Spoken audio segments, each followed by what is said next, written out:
ایک بات صرف آپ سے پوچھتا ہوں، ایک شخص اپنی ماں کے حوالے سے ایک سوال لے کر میرے آقا کی بارگاہ میں آیا، عرض کیا یا رسول اللہ میں نے اپنی ماں کو پیدل 7 حج کرایا، بہت خاص بات ہے، اس کو دل پہ لکھنا، میں نے اپنی ماں کو 7 مرتبہ پیدل حج کرایا، اور اتنی چلچلاتی ہوئی دھوپ تھی کہ مطاف میں اگر گوشت کی بوٹی ڈالی جاتی تو وہ بھون کر کباب ہو جاتی۔ مطاف میں ٹائل آج بچھا ہوا ہے نا، فرش آج بچھا ہوا ہے، پہلے تو وہاں پر ریت تھی، گرم گرم ریت، پیروں کو جھلسا دیتی تھی، پیروں میں چھالے آتے تھے۔ اللہ کے نبی کی بارگاہ میں کہتا ہے حضور میں نے 7 حج کرائے اپنی ماں کو، اور ایسی زمین پر کہ اگر بوٹی ڈالی جائے تو کباب بن جائے، یا رسول اللہ کیا میں نے اپنی ماں کا حق ادا کر دیا؟ اللہ کے رسول علیہ السلام فرماتے ہیں ابھی تو نے اپنی ماں کا وہ ایک حق بھی ادا نہیں کیا جو تیری پیدائش کے وقت تیری ماں کو جو جھٹکے لگے تھے، ابھی تو نے اس ایک جھٹکے کا حق بھی ادا نہیں کیا۔ اب آپ غور کریں، جب انسان اتنی محنت کر کے ماں کا حق ادا نہیں کر سکتا تو انسان عبادت کر کے اللہ کا حق کیسے ادا کر سکتا؟ جب ماں کا حق ادا نہیں ہو سکتا تو اللہ کا حق کیسے ادا ہو سکتا ہے؟ کوئی بندہ کتنی عبادت کر لے خدا کا حق ادا نہیں ہو سکتا۔ امام اعظم ابو حنیفہ کہتے ہیں اللہ میں نے تیرا حق ادا نہیں کیا اس لیے تو مجھے معاف کر دے۔ غیب سے آواز آئی نعمان تو نے ہماری عبادت کا حق ادا کر دیا، اور قیامت تک جو تیرا پیروکار ہوگا ہم نے تجھے بھی بخش دیا اور اس کو بھی بخش دیا۔ یہ امام اعظم کو بشارت ملی، اور وہ امام جو 61 بار ماہ رمضان میں قرآن ختم کرے، 300 رکعت نماز ہر رات پڑھے، اکثر راتوں میں 300 رکعت نمازیں پڑھے، اس امام کے دل میں اللہ کا ڈر کتنا تھا، خوف کتنا تھا۔ آج ہم گناہ کر کے بھی اللہ سے نہیں ڈرتے، وہ لوگ نیکیاں کر کے بھی اللہ سے کتنا ڈرتے تھے۔ ایک مرتبہ امام اعظم نے عشاء کی نماز میں سورہ زلزال کی تلاوت کی، اذا زلزلت الارض زلزالها واخرجت الارض اثقالها وقال الانسان ما لها يومئذ تحدث اخبارها بان ربك اوحى لها۔ یہ سورہ مبارکہ کی تلاوت، اس میں اللہ نے قیامت کے زلزلوں کا ذکر کیا ہے، قیامت کے دن جو زلازل آئیں گے، جو زلزلے آئیں گے زمین میں، اللہ تبارک و تعالیٰ نے اس کا ذکر کیا ہے۔ اور اس سورہ مبارکہ کا جو اینڈ ہے، آخری حصہ ہے، وہ انسان کو اگر دل میں ایمان ہے تو لرزا دیتا ہے۔ فَمَن يَعْمَلْ مِثْقَالَ ذَرَّةٍ خَيْرًا يَرَهُ وَمَن يَعْمَلْ مِثْقَالَ ذَرَّةٍ شَرًّا يَرَهُ۔ اگر تم نے ایک ذرے کے برابر نیکی کی ہوگی تو اللہ تمہیں وہ بھی دکھائے گا، اور تم نے ایک ذرے کے برابر برائی کی ہوگی تو اللہ تمہیں وہ بھی دکھائے گا۔ جب اس آیت پر آئے ذرہ برابر برائی، ذرہ برابر نیکی، قیامت کے دن اللہ تمہیں دکھائے گا۔ رات بھر زنا کی تصاویر انٹرنیٹ پر بیٹھ کر دیکھنے والوں، اپنی راتوں کو زنا کے مناظر کے لیے وقف کرنے والوں، آج یہ شہر طلاق کے لیے بدنام ہو چکا۔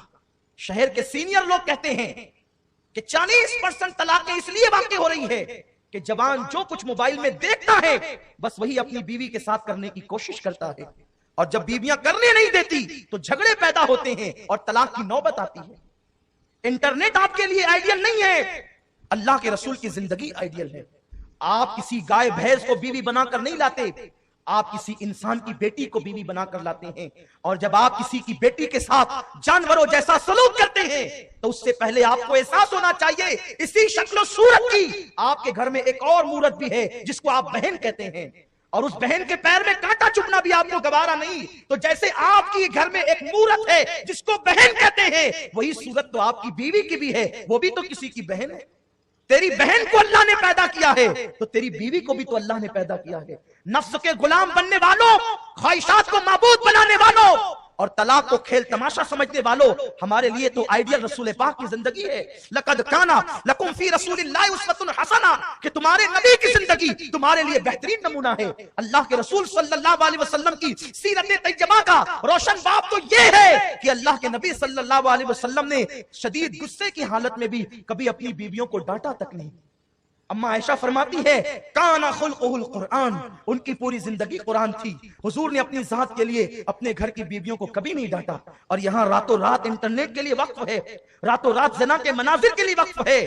آج جوانی میں جتنا پانی میں آگ لگانا چاہو لگا لو، آج جتنا نفسانی خواہشات میں ڈوبنا ہے ڈوب جاؤ، یہ جوانی کی بہاریں ایک دن بڑھاپے کے خزاں میں تبدیل ہو جائے گی۔ اس وقت تو توبہ کے لیے ہاتھ اٹھاؤ گے تو توبہ کے لیے ہاتھ بھی نہ اٹھیں گے، اس لیے کہ میرے اللہ کو ظلم پسند पसंद नहीं, वो जुल्म पसंद नहीं करता। अल्लाह रब्बुल इज्जत फरमाता है इन्न अल्लाह ला युहिब्बुज़ ज़ालिमीन, अल्लाह जुल्म करने वालों को पसंद नहीं करता, बल्कि वो तो एहसान करने वालों को पसंद करता है। तो तुमने जर्रा बराबर नेकी की होगी, अल्लाह तुम्हें वो भी दिखाएगा। जर्रा बराबर गुनाह किया होगा, अल्लाह तुम्हें वो भी दिखाएगा। अल्लाह अल्लाह जर्रा बराबर गुनाह, जर्रा बराबर गुनाह, हम तो पहाड़ बराबर गुनाह करते हैं, फिर भी रब की बारगाह में जवाब देने का तसव्वुर नहीं। इमाम आज़म अबू हनीफा ने पढ़ा फमन यअमल मिस्काल ज़र्रतिन खैरन यरा व मन यअमल मिस्काल ज़र्रतिन शर्रन यरा, एक जर्रे बराबर नेकी की होगी वो भी दिखा देगा, जर्रे बराबर गुनाह किया होगा वो भी दिखा देगा। आंखों से आंसू जारी हो गए, किसकी आंखों से आंसू जारी हुए? जो पूरी पूरी रात इबादत करता है, जो पूरी पूरी रात तिलावत करता है, कभी कभी 3-3 रकातें नमाज पढ़ता है, जिसके हजारों की तादाद में शागिर्द है, जिसने पूरी जिंदगी में ख्वाब में 100 मरतबा अल्लाह का दीदार किया है, एक रात में मकामे जेराना पर 70 मरतबा अल्लाह के रसूल से आलम बेदारी में मुलाकात की है, वो इमाम आज़म अबू हनीफा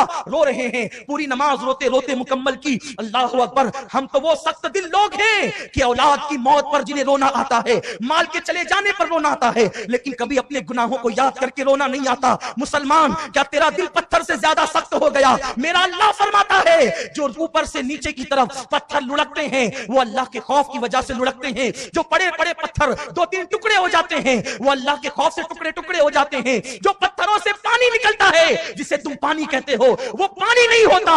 पत्थर जब अल्लाह के खौफ से रोता है तो उससे पानी के चश्मे जारी हो जाते हैं, वो पत्थरों के आंसू है जो अल्लाह के खौफ से निकलते हैं। दुनिया के किसी भी दरिया को देख लो, दुनिया के अक्सर दरिया पहाड़ों से निकलते हैं, ये पहाड़ों के पास पानी कहां से आता है? तो मेरे अल्लाह ने कुरान में कहा कि पहाड़ों के पास पानी इस तरह आता है कि वो अल्लाह के खौफ से रोते हैं। अल्लाह अकबर। मुसलमान, जो पत्थर अल्लाह के खौफ से रोए लेकिन तुझे अल्लाह के खौफ से रोना नहीं आता, मेरे रसूल अलैहि सलाम फरमाते हैं जो अपने गुनाहों को याद करके तन्हाई में रोया करेंगे अल्लाह उनको बेहिसाब जन्नत अता फरमाएगा। हाय हाय, हर चीज पे रोना आया, दोस्तों की जुदाई पे रोना आया, माल के गुम होने पे रोना आया, नुकसान होने पे रोना आया, बाप भाइयों की जुदाई पे रोना आया, लेकिन कभी अल्लाह के खौफ से रोना नहीं आया। इमाम आज़म अबू हनीफा जिसने पूरी जिंदगी खुदा की इबादत में गुजारी, रो रहे हैं, रोते रोते नमाज मुकम्मल की, और जब नमाज मुकम्मल हो गई तो मुक्तदी मस्जिद से रुखसत होने लगे। उस वक्त इमाम आज़म ने अपनी दाढ़ी पकड़ करके आसमान की तरफ नजर किया और अर्ज किया, मेरे अल्लाह तू नोमान के बुढ़ापे पर रहम फरमा,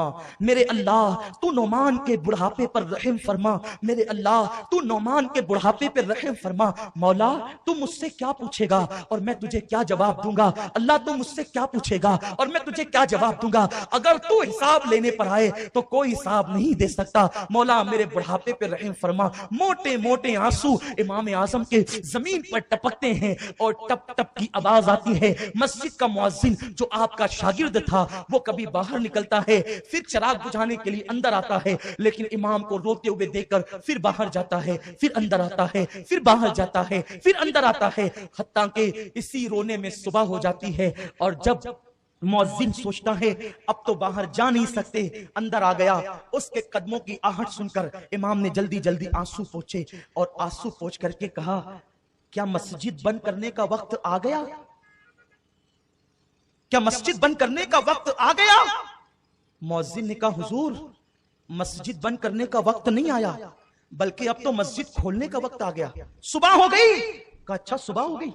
मुअज्जिन ने कहा, आप तो रो रहे थे और कहते थे अल्लाह तू नोमान के बुढ़ापे पे रहम फरमा, अल्लाह तू नोमान के बुढ़ापे पे रहम फरमा, और आपके आंसू जमीन पे गिरते थे तो टप टप की आवाज आती थी। आपने फरमाया, क्या तूने सुन लिया? तूने सुन लिया मेरे रोने को, मेरे रोने को देख लिया? उसने कहा, हाँ, आप रोते थे और दुआ करते थे अल्लाह नोमान को माफ कर दे और उसके बुढ़ापे पर रहम फरमा। आप फरमाते थे, इधर आ, तुझे अल्लाह का वास्ता दे के कहता हूं, जब तक मैं जिंदा रहूं ये वाकया किसी को मत बताना। मुझे डर लगता है कि कहीं मेरा अल्लाह कयामत में ये ना कह दे कि नोमान तो मेरे लिए रोता था और दुनिया में उसकी तशहीर कर देता था, तो कहीं वो नाराज ना हो जाए, इसलिए मेरे रोने को किसी को बताना नहीं।